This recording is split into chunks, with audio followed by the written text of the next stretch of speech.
si je vais la laisser fleurir ou pas.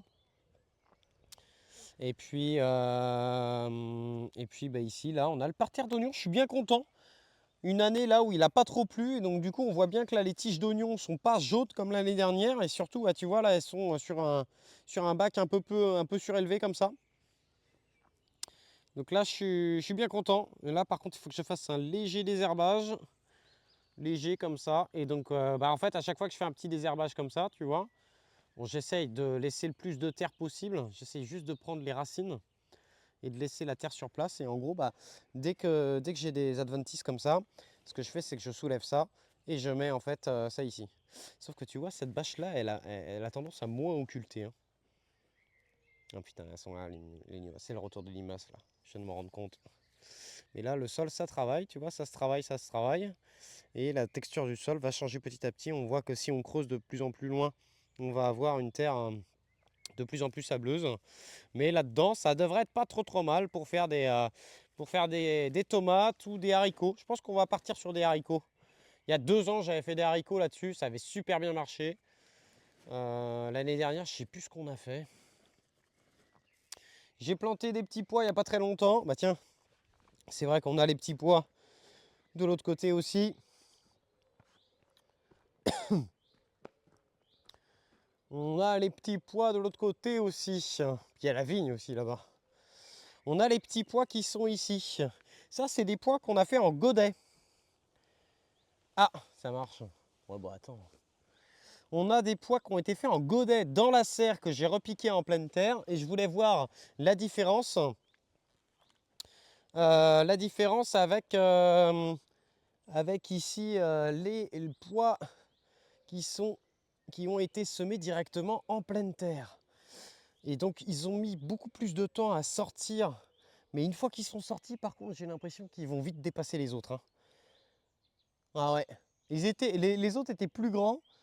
Ils ont super bien germé dans la serre. Je les ai rempotés. Ils ont un peu de mal, tu vois, à reprendre, alors que ceux qui ont été plantés en pleine serre, alors plus tôt pour le coup, mais ils sont en train de rattraper le retard qu'ils avaient pris. Donc ça, c'est cool. J'installe des petites ficelles ici. J'installe des petites ficelles pour faire grimper les pois. Et on va récolter les pois, je pense, en juin. Et une fois que les pois seront récoltés, on enchaînera sur des haricots. Puis j'en ai profité, là j'ai quelques salades. Bon, vous voyez, au final, mes salades, elles ont quelques crocs. Et tu vois, là on est sur un sol à nu. C'est une salade qui est dans du paillage. La salade dans le paillage, elle n'est pas non plus bouffée par les limaces. Hein.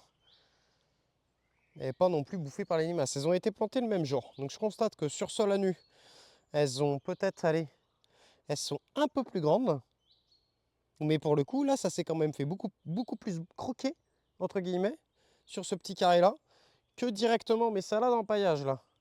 Enfin, mes salades directement dans ce paillage-là, qui est un paillage. Alors, toujours pareil, j'utilise différents types de paillage.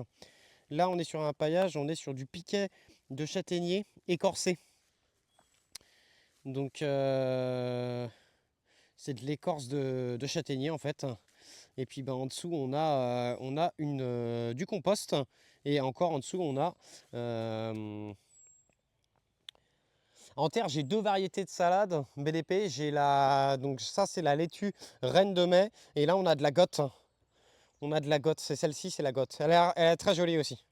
Celle-ci, c'est la gotte. Et celle-là, c'est la laitue reine de mai. Donc la reine de mai... Et tu vois, là, on est à nu, tu vois, on a quand même pas mal de crocs. Hein. Mais bon, sur le nombre de salades que j'ai plantées, je crois, il y en a une qui s'est fait manger et elle est repartie après.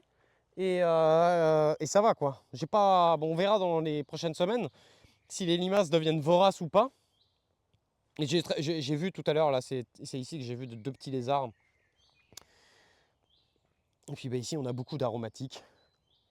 Sarriette, la plante curry, j'ai du sainfoin, j'ai de l'herbe à chat, j'ai de l'origan, j'ai mon thym citronné qui est là. Le thym citronné, je vous conseille aussi. Et c'est marrant parce qu'il y a un bout du thym citronné qui est pas panaché, c'est assez rigolo.